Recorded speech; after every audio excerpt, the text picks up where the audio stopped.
Munana bba ebadde yeetisse kasooli ng'edda mu kabaawo zooni emutundwe.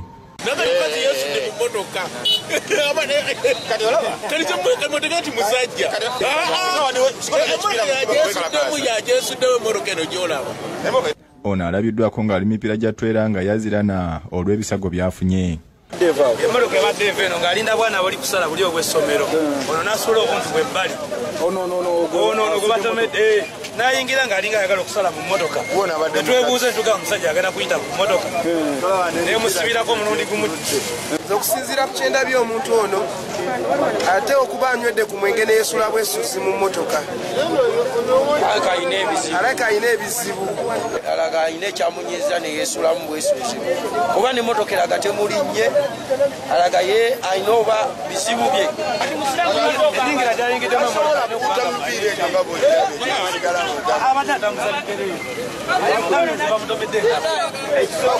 wano obwedde abantu bagezaako okumwetegereza feesi nga yeekweka wabula kino kibalowoozesezza teakikoze mu bugenderevu.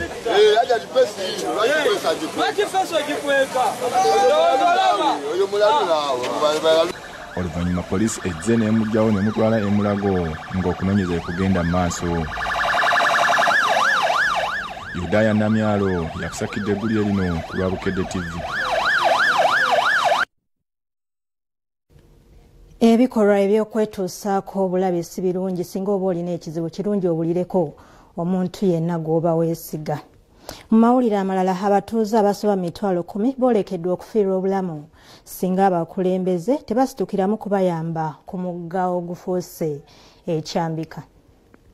Abali mu mbeera eno bawangalira ku byalo omuli Kayanja, Kungu, Marudu, Busiba, Lukonge n'ebirala mu Eggombolola omuli Nakisunga, Naggojje n'Amala nga bwe gutuuka mu kusomoka okudda emitala ku mugga ogumanyiddwa nga Ssezibwa basanga akaseera akazibu.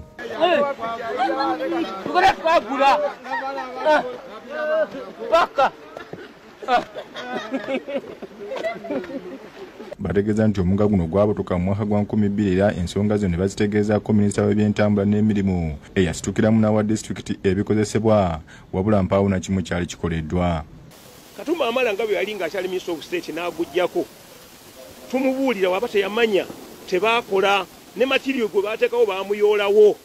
Wano tuyise ebyamaguzi amalwaliro gali mitala main road Kampala Jinja road eri mitala. Abakyala ab'embuto abamu bafuna obuzibu oluusi abaana bafa ng'ate oluusi bandibadde babazaala nga balamu.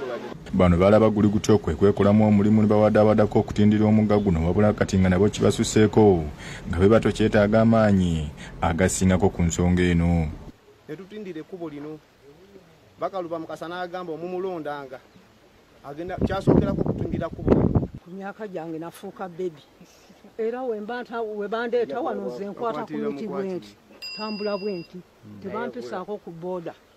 Abaana baffe batufiirako tufuna obuzibu bungi nnyo lwakubo tetukyanywa ddagala. Bwe kutuuka ku nkuba ng'etonnya balemererwa okusala olw'amazzi okubimba era oluusi bakozesa enguudo endala okusobola okugguka emitala.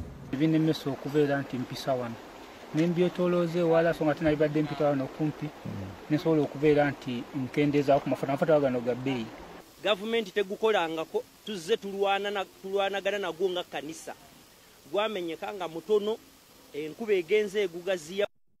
Robina Nantongo omu ku basawo b'okubyala agamba nti oluguudo ne lubabadde akaseera akazibu bwe kituuka mu kuweereza abalwadde mu malwaliro okufuna obujjanjabi. Kati abantu abagenda bafuna obulwadde nga bw'amaanyi ne tusobola okukola ki okubalifaalinga okubatuusaako okubagyeri okubaleeta tubalifaalinga mu malwaliro amanene basobola okujjanjabibwa naye olw'ensonga y'omugga guno okubayisaako kuba tetusobola nowesanga oluusi ng'afudde. Baabayizi be twogeddeko n'abasomera mu masomero ag'enjawulo bategeeza bwe bati. Ali mpitaano ku lutindiro ebitabo byange ne bigwa mu mazzi. Uniformu zange zonna zagenda sikyasoma nayina kusoma ebitabo byange nebika amazzi ne gajjuka nasobola kuyitawo. Embeera neetwaliriza okutuukira abakulembeze ba disitulikiti balumiriza ku nsonga eno era baanukudde bwe bati. When we came to this office, we found that our grader was grounded. What we did was to take that grader to the people who were supposed to work on it. and it has taken some months. The people who are supposed to work on it have taken some months working on it, and I will have to report to the people of Mukolo that right now the grader is back. Ye minisita w'ebyenguudo n'entambula Katumba Wamala bw'atuukiddwa ku lukomo lw'essimu akakasizza ensonga eno. Nawa disitulikiti ebigoma ebikole kakati baba balina okwebuuza babuuze Bakaluba Mukasa. Nze Mavini Museyeye ku Lwabukedde TV. Ogwo gwe mugga Lwajjali ogusumbuwa abatuuze. Ate waliwo omutuuze Bweeya asobeddwa oluvannyuma lw'omuyimbi gwabadde yasenza okumubba nga kati wetwogerera poliisi emunoonya. Zuwena Nankabira omutuuze w'Ebweeya ekisanga mu tawuni kansi y'e Kajjansi yagudde ku kyo ky'omuyimbi amanyiddwa nga Minomina ng'amannya ag'amatuufu ye Godfrey Kayima bw'aleese emmotoka n'etikka ebintu by'omu nnyumba byonna obutaleka kantu konna n'abitwala nga kigambibwa nti ono abadde mukwano gw'ababeera mu maka gano okumala ebbanga. Bebe bakuweki nakola mu ssente mbuuza bakuweki otyo abebe bakuweki nakola mu kaasi mbuuza bakuweki bebe bakuweki nakola mu ssente mbuuza bakuweki otyo abebe bakuweki nakola mu kaasi mbuuza bakuweki. Oluyimba lwe nsinga okumanya baluyita ani oyo tumumanyidde ebbanga ndooza kati.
Ndooza nga ebyo bye bintu byoba ebimu obimukuuma simanyi.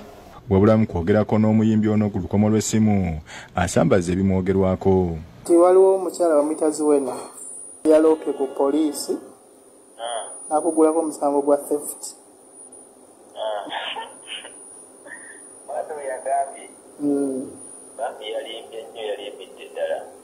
Kituufu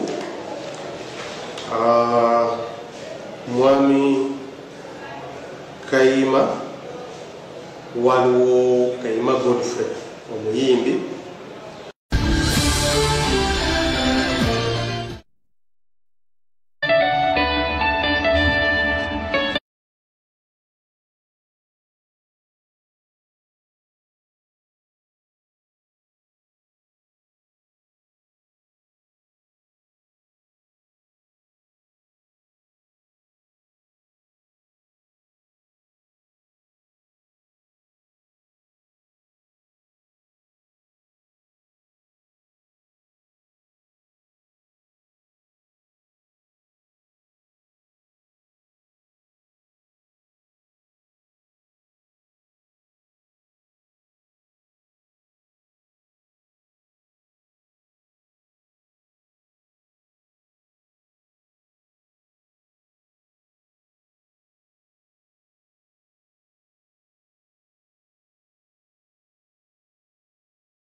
Netondolwa ekikyuma kyaffe okwekwata mu kino kitundu kyakubiri eky'amawulire agataliiko mutuntu nga nkiguddewo n'eggombolola y'e Lubaga ekakasizza nga bwefunye ensimbi okutandika okuzimba omwala gw'e Nalukolongo kw'ossa okuzimba enguudo 9. Meeya mbeera ze Mawula atongoza kaweefube w'okugogola omwala guno.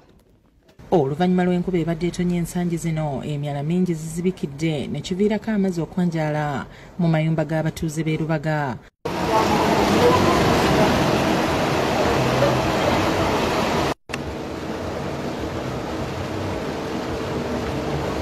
Eno y'emu ku nsonga ewaliiza abakulembeze b'e Lubaga nga bakulembeddwa mu Meeya okutongoza kaweefube w'okugogola emyala nga batandikidde Nalukolongo. Ebitanda babiwanika ne bikoowa bituuse waggulu ku mabaati, abamu baabikwata emifaliso bagisiba ku mabaati waggulu nga bavaayo. Omwala guno ogwa Nalukolongo kyano gwonna gwameramu ebisagazi n'ente ziyita kuli kungulu ku mwala kwennyini ku bisagazi. Abantu bafudde, abantu bonna bayingiddwa amazzi era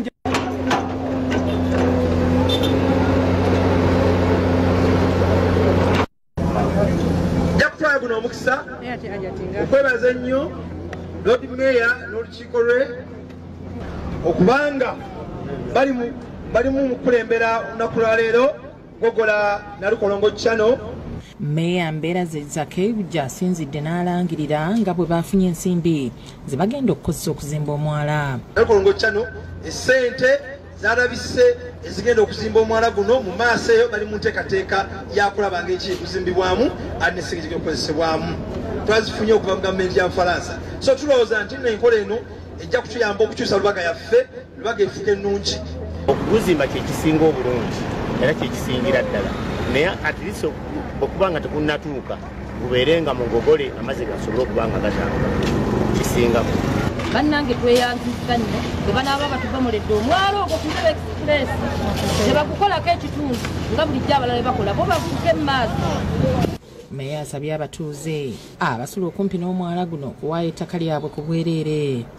Namale Brenda ne Nuluyati Namagembe be bakusakidde eggulire lino Okulabukidde TV. Ate ekibiina ky'abasaba abakugu okuva mu ggwanga erya Israel ekya Scientific Council of Israel Doctors bali mu nteeseganya n'eddwaliro lya Hoima Regional Referral Hospital okubasobozesa okubayambako mu ngeri ez'enjawulo mu by'obulamu.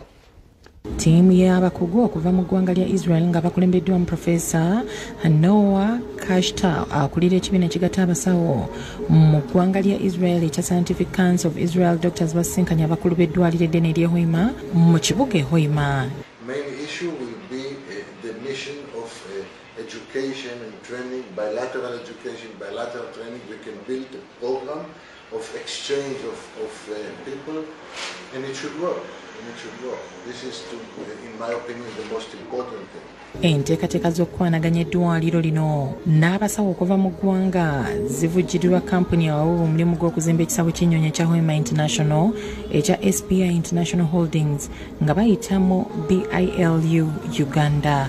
Ttiimu eno eyalambuziddwa woodi ez'eddwaliro era Dr. Gideon Ziwa omu ku basawo mu ddwaliro n'agamba nti waliwo ekizibu ky'abalwadde okuba abangi ng'abamu babalagira n'okugula eddagala mu kiriniki olw'okubanga eddagala ttono. The surgeons we have about 4. Scientific Council alina byalambuludde ku nsonga eno. We started with this. We are happy to bring some family medicine doctors here to promote the NCD. By the way, we already had a visit of the first resident. She spent time with the clinic here in the hospital. And I'm sure that soon with those small issues, with the support of SBC, we'll be able to build up the system and promote things together. So hatokuno gukuma amahanda ningo amahanda ogukugaruramu irwaro lya Hoima Regional Referral Hospital abokugira ngo ndaragurira abakozi bitu mbwene itwe twacwamu nguturetera abakugu kandi batandike kuriyambo muri yice na kiri. Ekibiina kino kivunaanyizibwa ku by'obukugu bw'abasawo mu ggwanga erya Israel. Ambrose Nwagaba yakusakidde eggulire lino Okulabukidde TV.